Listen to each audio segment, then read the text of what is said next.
downtown stuff just has to be publicized better. Yep. You know, that's the thing. Like, I would have probably went and just strolled around with the kid or whatever. Because equality, your thing. Yeah. You're a big diversity guy. Absolutely. Right. Whereas you are not. Whoa! Speaking of, this is the Freedom Cats Book Club podcast. I'm your host, Chris Buck. With me, he is he's known for his size and his strength. He is Stephen King. Oh, never heard that one before. And also with me, he is known for his blade. It is the great Jody Claypool. Jody, how are you? Doing well. How are you doing, sir? Doing all right. Obviously, I'm Vicini in this group, in this mag tag. Inconceivable. I gotta be Vicini. So he's Yeah. Andre. Yeah, you're Okay, yeah, Andre. I got the reference. Rene You're Andre. Rosamov. Yeah. He's in a go. I'm Vicini. Yeah. Hello. Brian's obviously Wesley. Perfect sentence structure Yeah. for Jody. Jody always puts together perfect sentences. That's right. We're talking The Princess Bride. It's Jody's pick. Jody came to us with possibly the most perfect movie ever made. I'm going to make that case today for you. But Jody, tell us about your movie, The Princess Bride. Yes, sir. The Princess Bride. And I went online before doing the homework, the requisite watching, to get a little more backstory because I hadn't obviously done that previous to watching the movie the 100 times I'd seen it. And this has actually got a very interesting story tied to it. And I get can into tell that. by the 2 whole pages of stuff. Yeah. Cliff notes Yes. me, Whole man. pages Cliff of notes are me. welcome. Jody, Yeah, you're for welcome. us. Princess Bride is a 1987 American fantasy comedy romance film directed and co-produced by Rob Reiner, starring Cary Elwes. I said that right? No, Cary no. Elwes. That's how you say his name. I think it's Elways. And Robin Wright. This was actually one of her first introductory roles where she kind of came on the scene. Mandy Patinkin. Most people don't even know that the guy who played Inigo Montoya is Mandy Patinkin because he's showed up on other TV series and whatever. But when they see him, they're like, "Oh, it's the guy who's looking for the guy with the 6 fingers on his right hand." Chris Sarandon, who plays the priest who marries the prince in the. No, Chris Sarandon is Marriage. he's the He's he's Prince Prince Humperdinck. I'm thinking of who am I thinking of? I'm thinking of the Peter Cook. Yeah, okay. He's got the most classic line in the movie. With brings us together. There's not a person married since 1987 who, at some point at their wedding, while they're getting ready for it, somebody comes at them with a marriage. Yes, of course. Brings us together. Right. Today. So Chris Sarandon, Prince Humperdinck, perfect. This movie's got great casting. Wallace Shawn, who is Vicini, Andre the Giant, Christopher Guest, of course. And this was adapted from a novel. And the rights to this were actually owned by another studio that was looking at producing it multiple times with terrible casting. And it just died on the vine. And then finally the guy who wrote the book got the rights back. And the people, Rob Reiner, had completed Spinal Tap. And they decided to go all in, and this is when casting makes the movie, I think. So, yeah. And it's, of course, a great movie with memorable lines.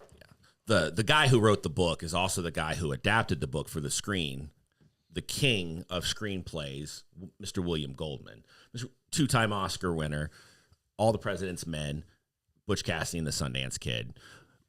But other than those two, I mean, what? Other than those two, the career not so bad as it goes, as these sorts of things. He's the Greek god of screenplays. Yeah, the movie. I mean, it's again perfect movie, casted perfectly. We'll talk about some of the Peter Falk, Fred Savage. Peter Falk kills it as grandpa. Young Fred Savage. This is Fred Savage right before Wonder Years. Mm-hmm. Right before he catches that train he'll be, Kevin Arnold for the rest of his life. At that point, he's still Fred Savage, but I guess he still is Fred Savage. People look? I mean, Fred Savage, is he locked into that role for your life? For me, yeah, he's definitely just the guy from 100 Years. That's it. And Princess Bride. I mean, for me, probably as well. He's got he's got that unfortunate baby face. Yes, where he does. He just still looks like a child. Yeah, I think it depends on the age. I think we're in the right age group that just sees him as that 100 Years kid. Yeah, Kevin Arnold, classic. Yeah, minute 38, hour 38. This movie has a beginning, a middle, and an end. Hour and 38 minutes, written beautifully, cast perfectly. What can you say about this movie? Stefan, what do you think about The Princess Bride? Oh, I love that movie. It's from the time I was relatively young. It came out when I was 7, and just have loved it all the way up. The rats of unusual size always gets my attention, and the Billy Crystal role is probably one of my favorite. Just little short Miracle Max step-ins. yeah, I mean, I'm listing off people, and I could keep going, right? Yeah. So Billy Crystal's got a killer cameo in this. He's only mostly dead. Yeah. Oh, look who knows so much. What he said was to brave, which we all need. Yeah, we could all just sit here and do a dramatic reinterpretation of that scene. That's great. Yeah, this film is the story of true love. True love is what makes the world go round. For love. The story of Buttercup and Wesley. For me, this film, I think this is very few films reach that instant classic. This is Wizard of Oz level. This is I mean, this is a film that I saw as a kid. My children, when we watch it together, I hope that they love it. I'm waiting for them. I want them to be just a little older, not for violence or anything, but there's so many great jokes in this movie. Yeah, this movie is so funny. I want to be we just need a little bit more seasoning. Well, I think it hits on several different levels. Like the kids can enjoy it without getting some of those jokes as they come up. A lot of the Pixar movies more recently have that same multi-level. Sure, there's something joke for everybody here. Yeah, right. Shrek is a great example absolutely. of that type of dual humor. Yeah, I think I want them to catch this because I want this to be. I mean, this is a generational movie, and then it's at that level. How hard will it hurt if they don't feel the same way about it? Oh, this not hard. This isn't a sacred text in my life. So I like this movie. I love this movie, but them not taking us like Star Wars has hurt more. Yeah, Robin Hood. We talked about that before. Which one? The Disney. Yeah, right. The Robin Hood is. Yeah, See, I thought you. I was like Prince of Thieves because we can talk about Prince of Thieves right now too if you want. Robin Hood or Robin Hood Men in Tights, starring Carrie Elways. A lot of when I think about this movie, and again, you go back and you revisit movies. You go, for me, this was about Inigo Montoya. Yeah, this is he's the one character in the movie that is fully fleshed out. Like Inigo Montoya has an arc throughout this movie. He's a bad guy. He's at his peak. He's down. He has his redemption at the end. Yep. Everyone else is just, Fezzik is Fezzik. Fezzik doesn't really have there's no real hero's journey for Fezzik. Fezzik is just, he likes to rhyme and throw rocks. I mean, that's Fezzik. Mm-hmm. And Vicini is Vicini, and Wesley is Wesley, and everyone else. But Inigo has that beautiful arc, and that, we all know it, right? My name is Inigo Montoya. You killed my father. Prepare to die. He's just driven.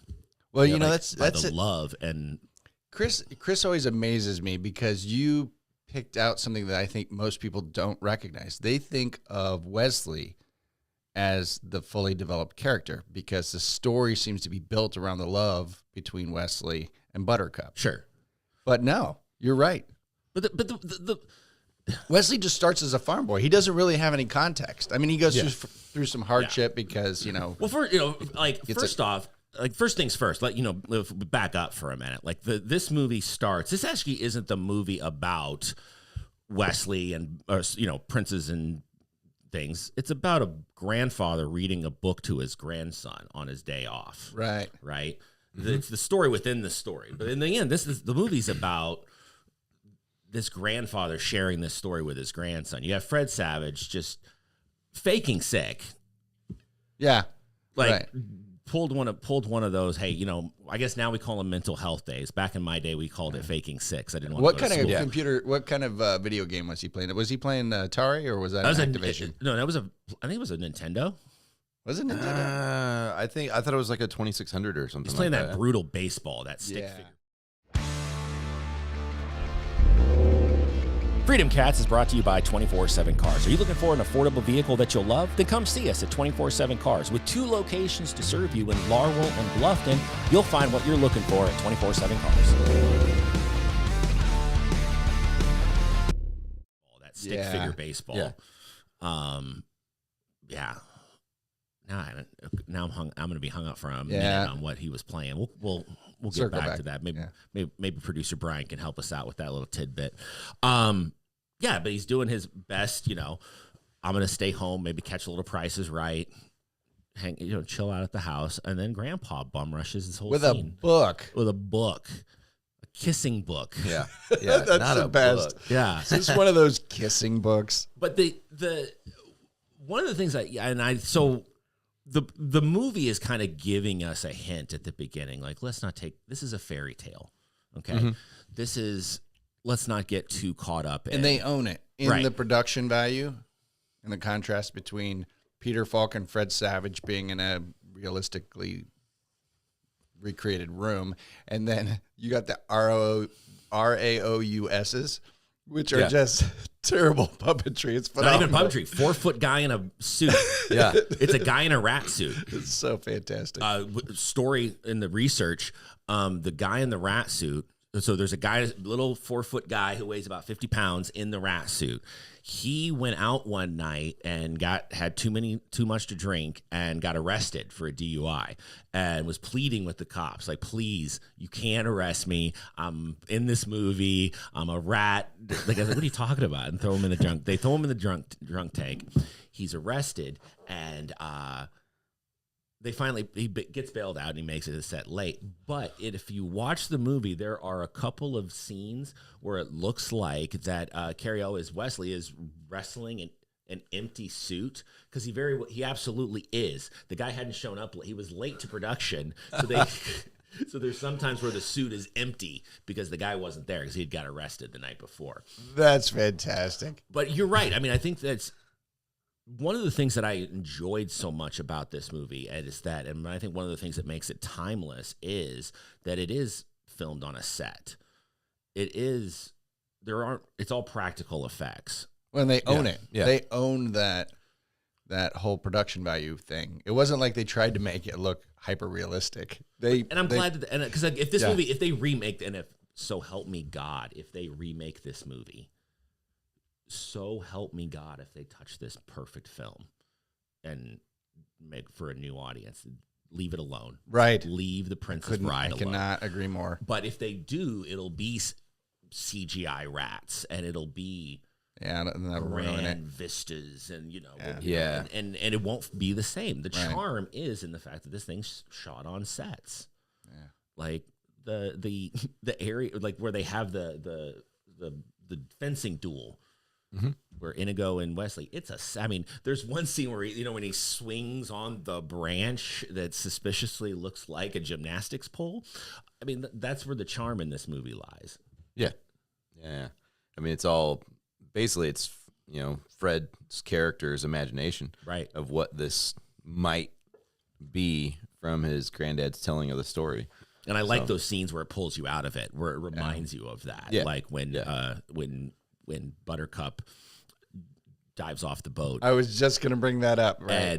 And gets into the shrieking eels. Yeah. Do you hear that, princess? Those are the shrieking eels. I can do it.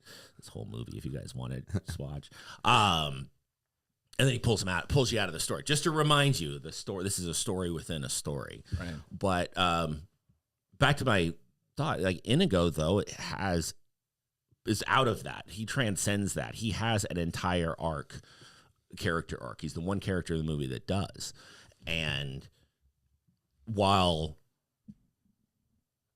Wesley and Buttercup are sort of this sort of fairy tale illustration of true love, Inigo shows true love for his father and his mission of vengeance upon the six-fingered man. That really got me this time around. For sure.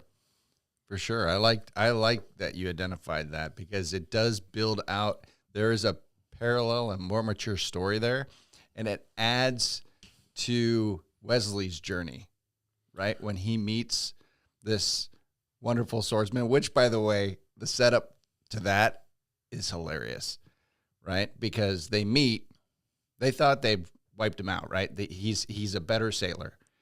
And so he's climbing up the hill face, and they cut the rope, and like, okay, well, we took care of that problem. And he's clinging to the side of the hill, right? So now there's some intrigue. It's like, who is this Superman, right?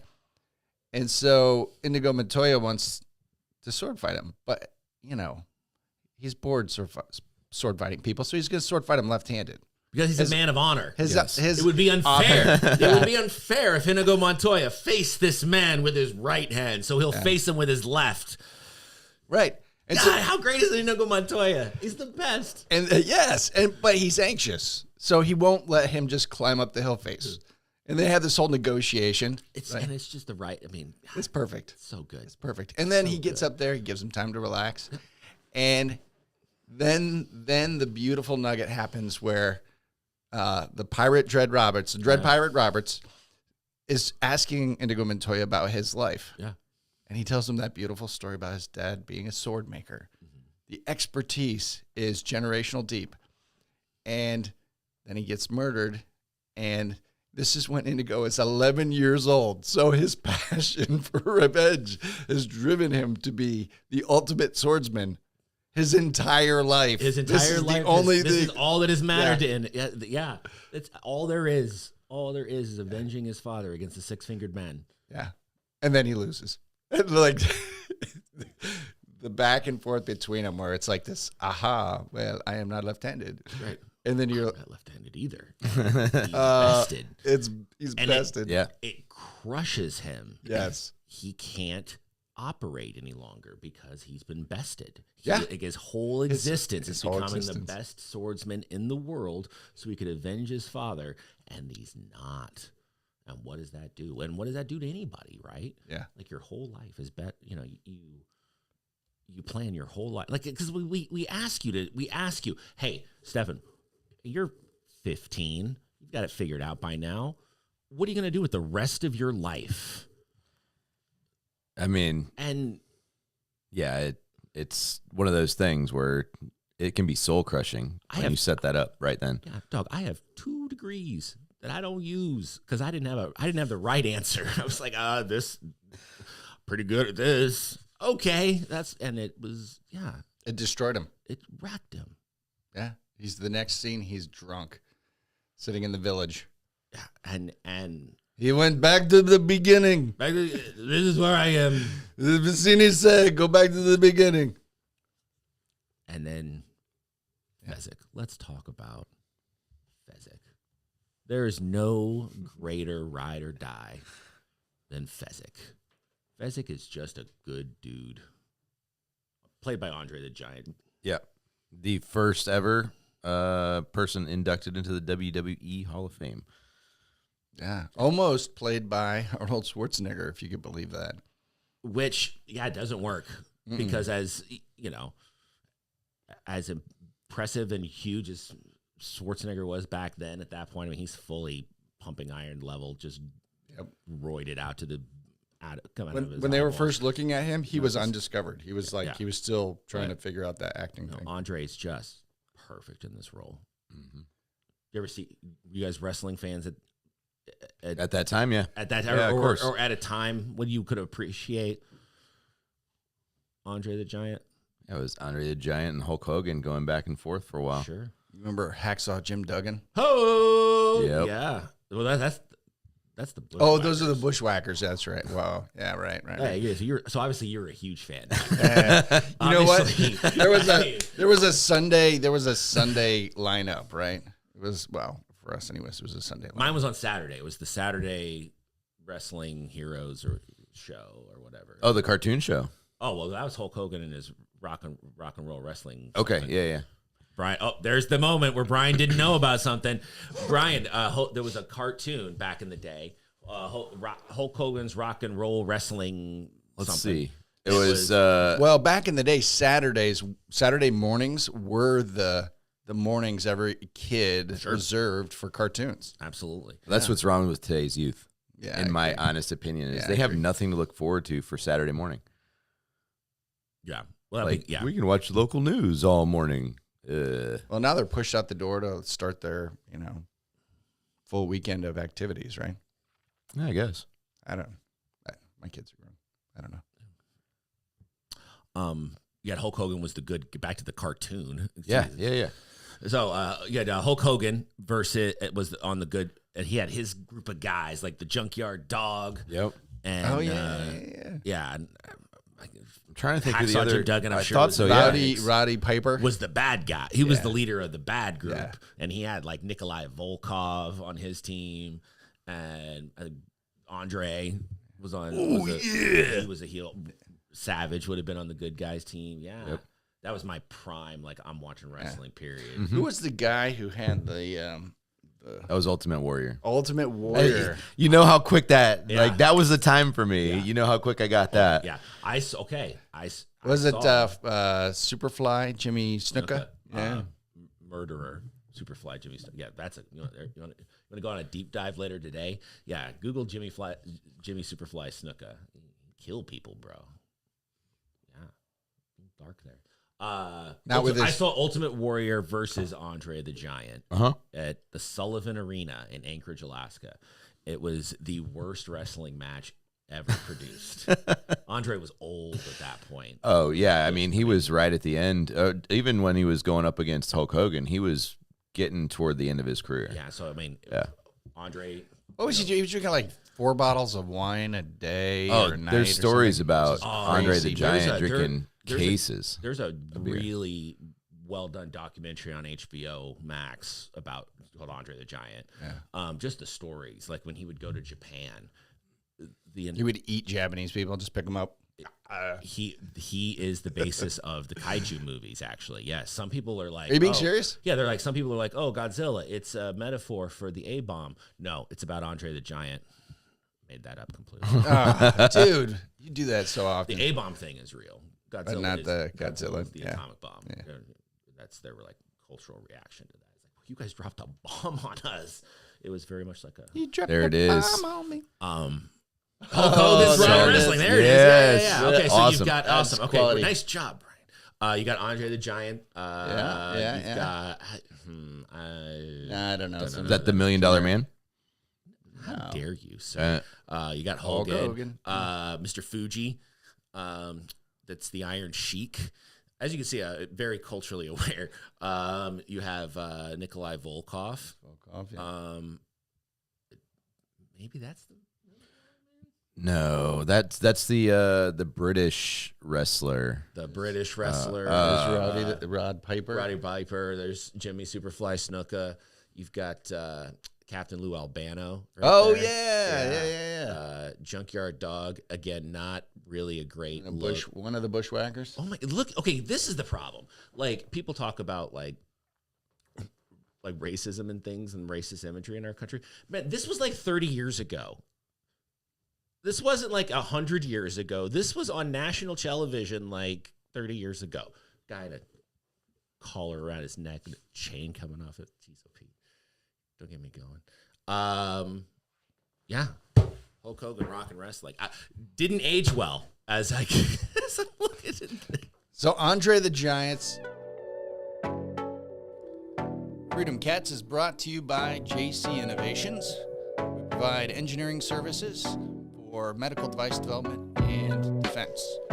It's also brought to you by Tippy River Adventures. If you want to get on the Tippy River and enjoy the water with your friends and family, come out, check us out, have some fun. is Andrei Rene Roussimoff. Yeah, I had a pituitary thing. He never stopped growing. How tall was he? Had to be. Was Curious like a 6 foot, like an average sized guy? Because that would make Andre the Giant at least 7.5 feet tall, maybe. I think it was just right at about 7 foot tall. 7'4". There you go. 7'4". But I had like a tumor or something on or near his pituitary gland, and he never Made him stopped keep growing. He never stopped growing. And how does it say how heavy he was? Because he's a big guy too. He wasn't just tall. Ironic that you mentioned Andre the Giant. 520 pounds. Holy crap! Big dude. 520. Because I'm sorry, you mentioned Arnold Schwarzenegger. Because while they were filming Conan, Andre the Giant was around, and he was notorious for not letting anyone pay for his meals. And he was out to dinner with Arnold Schwarzenegger, and literally picked Arnold Schwarzenegger up when Arnold Schwarzenegger was trying to pay, put him back in his seat, and said, "I pay." That's phenomenal. So that is totally a Fezzik move. Yeah. The guy would drink like 30 bottles of wine and cases of beer, and like he would go to Japan, and like the whole country is just not built for him. Like he couldn't use the like he would get in a hotel room, like he physically couldn't get into the bathrooms because he just couldn't get through the door. Yeah, like just imagine all the things that guy went through in life. Right. And so this movie was like this was a huge thing for him to be in this movie, and you read some of the stories about what he put in the production and what he had to go through, because Andre, like there's stories of him like walking. He always had headphones on with, like he had recorded his lines and he always had headphones on so he could remember them. And so like it was. Well, he big did, sweet man. He did have those long dialogues that he had to memorize. Anybody want to be that? How dare you? How dare you? Line. Anybody want the line? Peanut. It's peanut, Andre. Okay. All right. Anybody want the hell? Poor Andre. But yeah, Fezzik, ultimate ride or die, picks Inigo out of his worries and his problems, out of the bar, and ultimate wingman. Fezzik was the ultimate wingman. I mean, he's on the list. Yeah, no, I mean from the fact that he's. I thought you were ready to like claim Fezzik as like number one blue chip. I'm talking about this is the number one wingman in this storyline. He is well paired with Inigo Montoya as his wingman. He's the brute squad that helps Inigo Montoya realize revenge. I'm on the brute squad. You are the brute squad. It's so good. It's so good. It is good. Casting, sort of other things that we talked about. You mentioned Arnold Schwarzenegger. A lot of names were kicked out because this movie, it took 14 years to make this movie. It was not this filming. Sorry, no, not the filming of this movie, but like from adaptation to we're trying to get this done. It went through multiple directors. It went through multiple, as you talked about, went through multiple studios.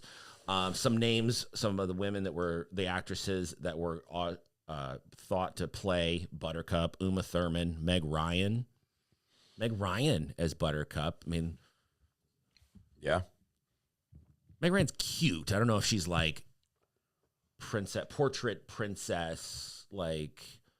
When you nail the casting like they did, now if you say Meg Ryan, now if I didn't know Robin Wright was an option and they put Meg Ryan in there, I would say okay, whatever. It probably wouldn't mean that much to me. But now that Robin Wright has played that role, because it's perfectly cast, she did it perfect. It's perfectly cast. Yeah. Whoopi Goldberg. I know. I was looking at this list of names, like, how would this movie have been completely different? Whoopi Goldberg. Child! Whoopi Goldberg has never said child in her life. Jeez, OP. I don't know. That's the closest I can get to it. 4 years before she goes undercover nun. Undercover, yeah. Yeah. When Liam Neeson was mentioned for the Fezzik role, Would that have been weird? I mean, he's got skills, right? That's He's right. got a certain set of skills. I just don't know that being. I don't know how that line would fit for Fezzik. They're going to take you now. I have a certain set of skills. That's right. Do you want me to run up hills? Boom. Bars. Yeah. Hashtag bars. That whole exchange between Vicini and Fezzik would be completely different. Do it your way. I've got a particular set of skills. Yes. Yes.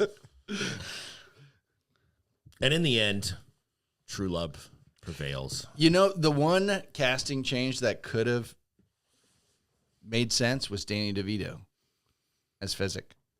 Or Danny DeVito as Fezzik could have worked. He throws a rock and it's just a little pebble bounces off his head. No, Let me tell you. Yeah. It's Vicini. I meant the Vicini. I don't know. I think you had it right. I think you had it right as Fezzik. He would have fit better as Fezzik than he would've would been- have as Vicini. They could have done some camera tricks or something.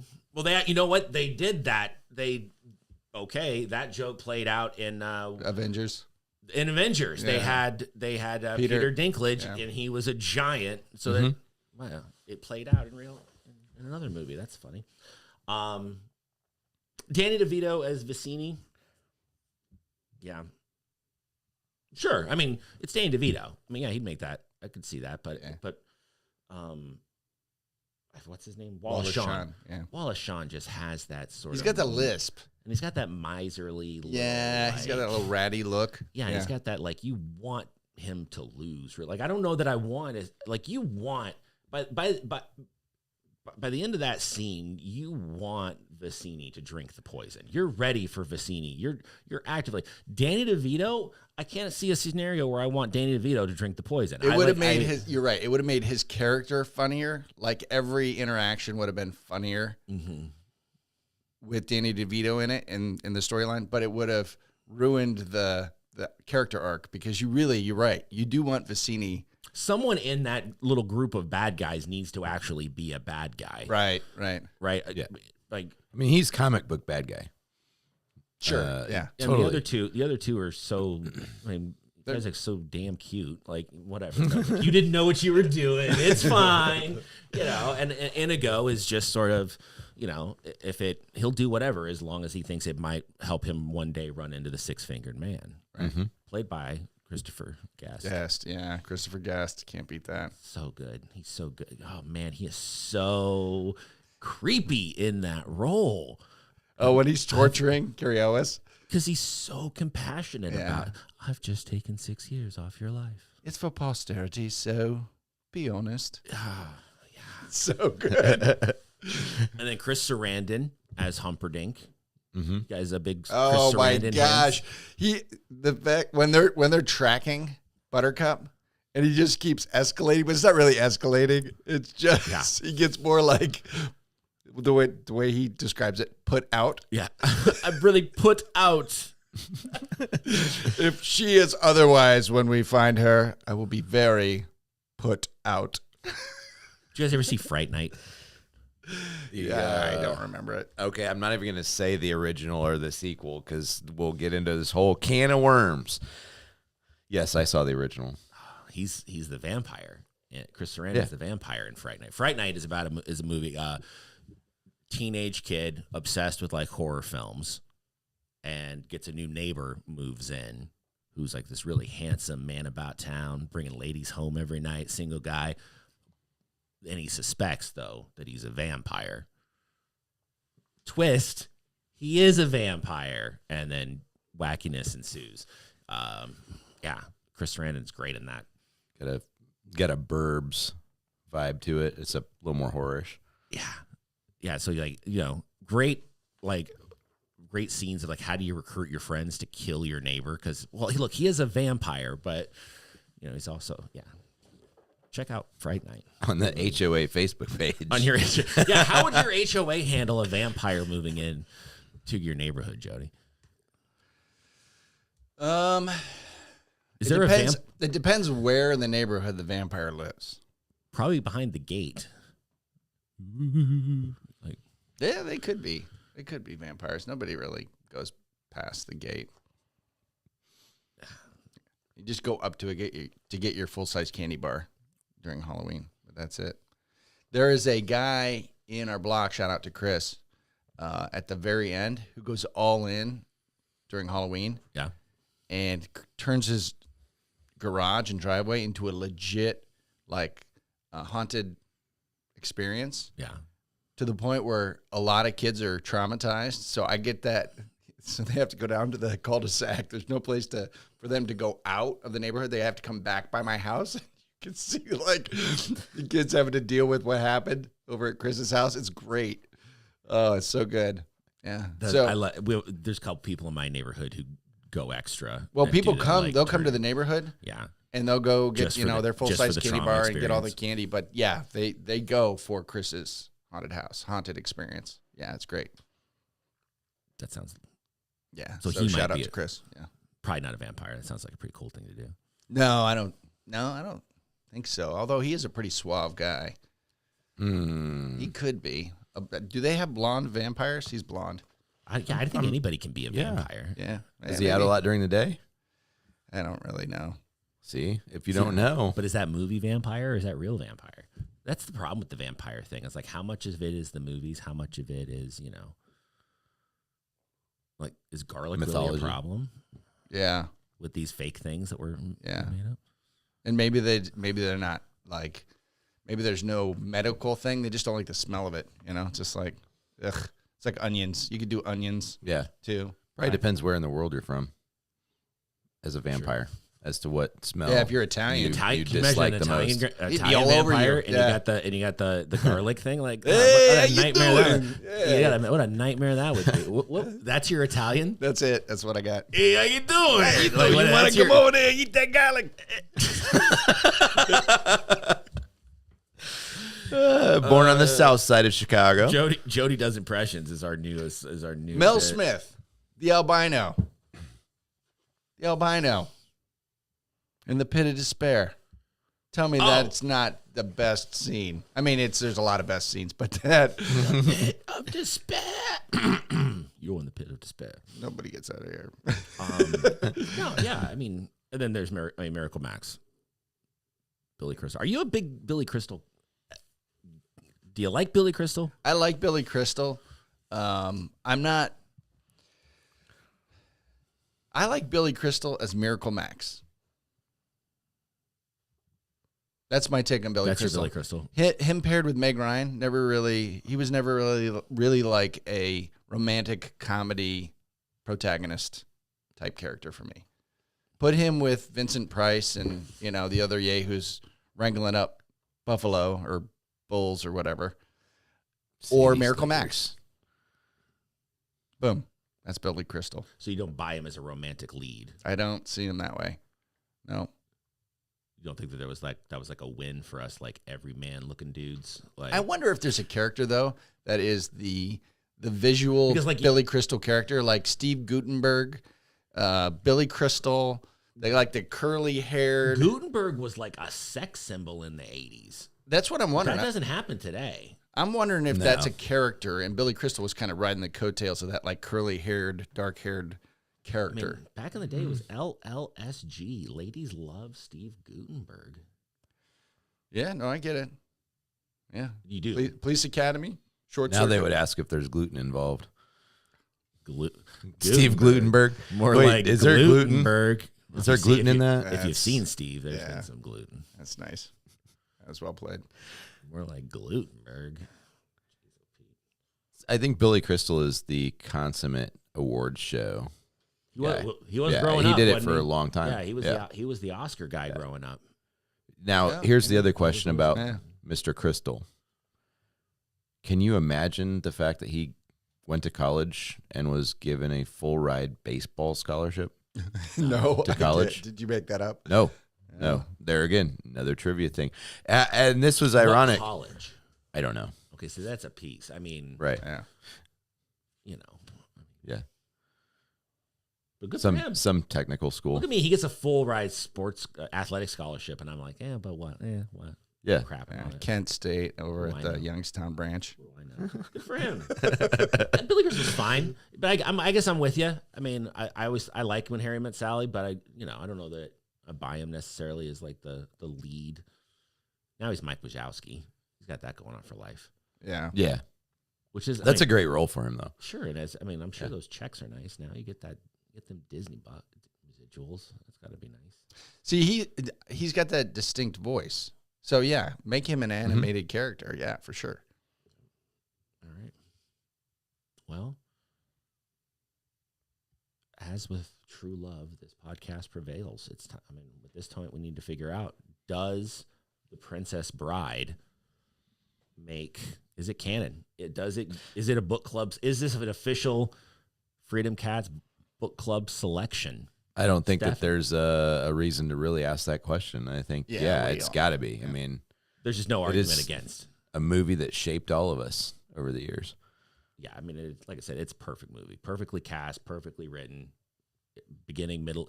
Today, if this movie came out, it would be like Princess Bride Part 1. Yeah. And like they break it up into 2 parts. It'd be 2 parts. It'd be a franchise. They're going to explore the expanded universe. Right. That would be the Fezzik's Princess backstory. Bride universe. Like where and I don't need a 6-episode Fezzik show. Don't need it. Or Inigo would have his own show. That would be that would be a 6-episode young Inigo show where it'd be like Inigo like going on missions, town to town, looking for the 6-fingered man, doing like picking sword fights. Hear me out. Yeah. Hear me out. Mandy Patinkin comes back as the Dread Pirate Roberts at his current age. Cary Elwes. You want Mandy Patinkin as the Dread Pirate? Because at the end he becomes the Dread Pirate Roberts. Mm-hmm. No, it's proposed. It's proposed by Cary Elwes that he'd do it. Yeah. Because he has nothing else going on because he murdered the guy who murdered his father. The sequel is Mandy Patinkin.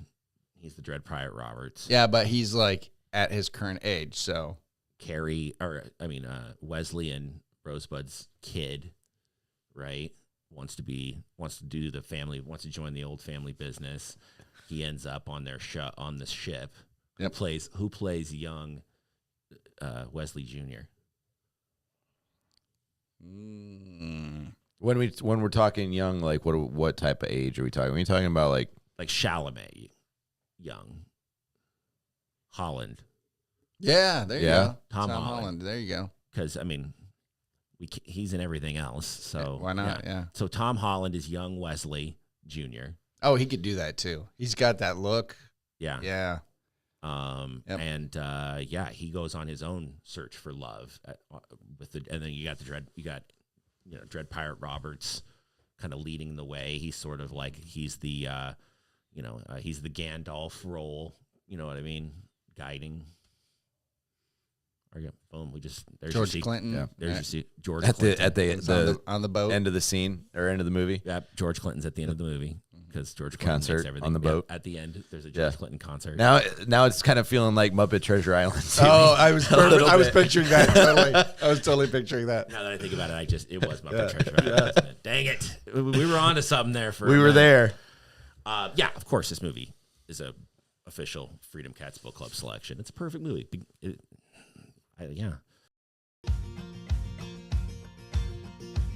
Freedom Cats podcast is brought to you by Hopblore Brewing with 2 locations in the historic Leesburg Mill and the new location on Market Street.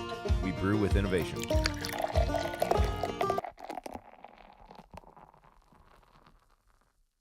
You know what it is though? And this is what's starting to bug me though. It's a safe pick. Of course it goes right in. I knew he was gonna do that. Of course it goes right in because it's a safe, vanilla, mainstream pick. You with "Oh Brother, Where Art Thou?" Another. It was not a straight vote though. Yeah, because he wants to be. He's gonna be. He wants nothing but action. So it's movies. You know what? No. So I've grown weary. I've grown weary of these safe, middle of the road vanilla picks. So I didn't want to do this. You're forcing my hand. Next week is Shogun Assassin. Oh. Hey, cue up that Wu-Tang sword sound. Whoosh, whoosh. Oh man, Shogun Assassin. Okay, Shogun Assassin. We're doing it. I'm gonna have to get a little information about where to find that particular one. I found like 14 others of the same Yeah, we got to make sure we're watching the same film. Yeah, let's just get this out here now. Shogun Assassin is available. It would almost be better if you guys all watched a different Shogun film. But they're all, I mean, I watched like 3 of them in a row, and they're all pretty much the same thing.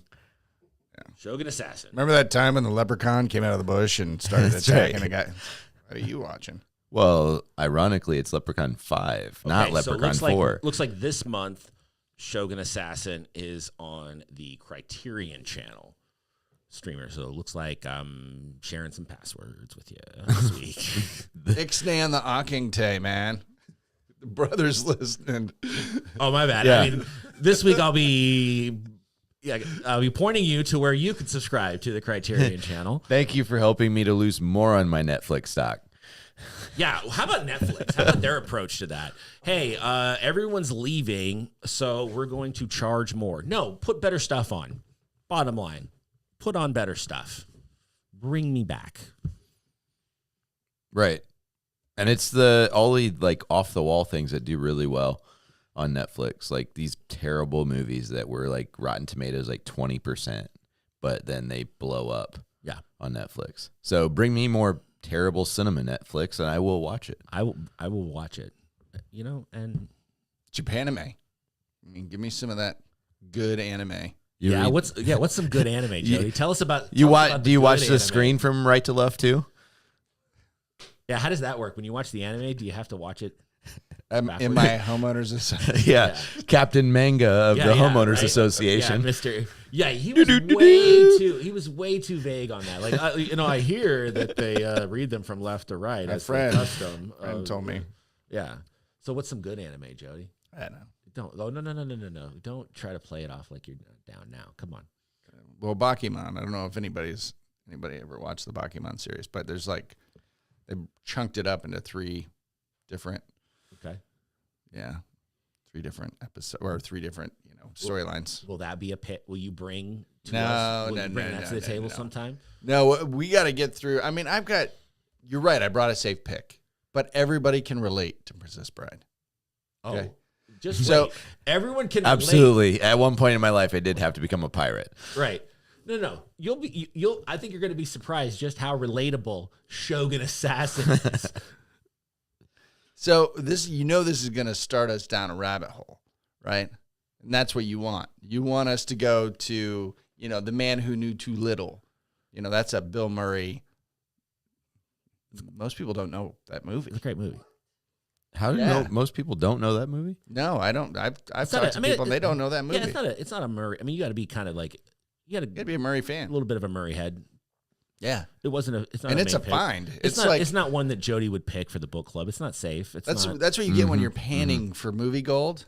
Get and then you find it and you're like, oh yeah, that one should have been publicized a little better.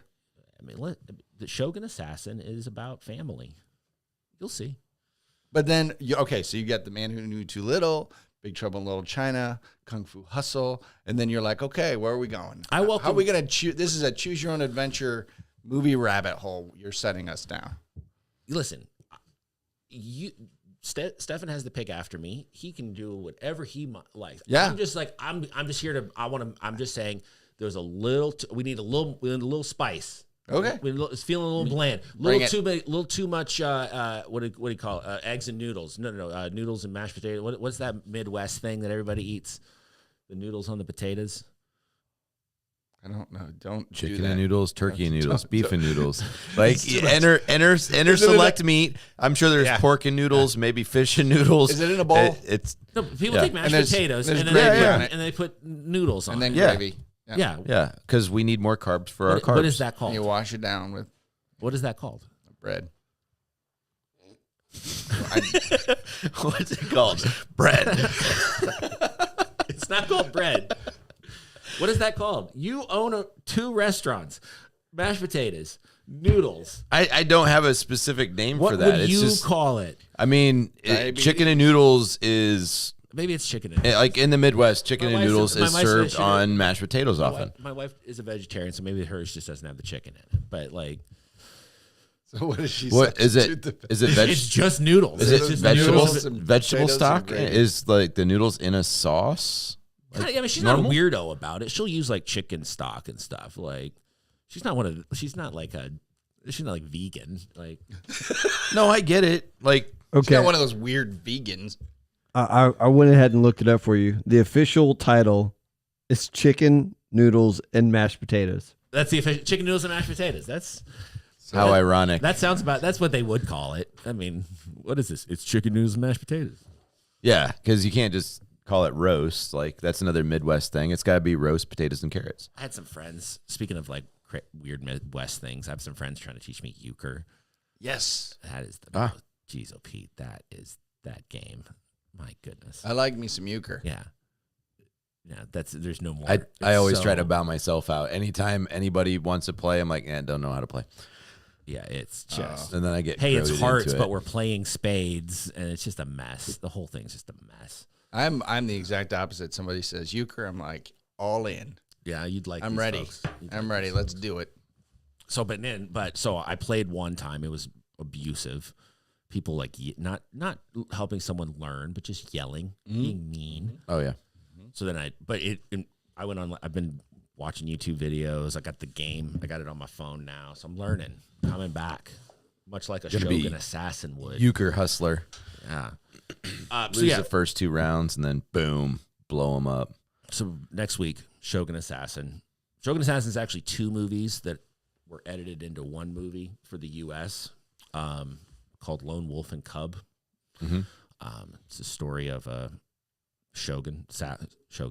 Story of a Shogun assassin who the Shogun kills his family, kills his wife, and tries to kill the Shogun, but he fails. So then he takes his little boy on a mission, his little baby boy on a mission for revenge against the Shogun. Mm-hmm. Pushing a cart. Classic storyline. You know, it's like I said, weirdly relatable. I think Movie people are trope really that's repeated often. Yeah. Yes. If I had a nickel for every time. Yeah.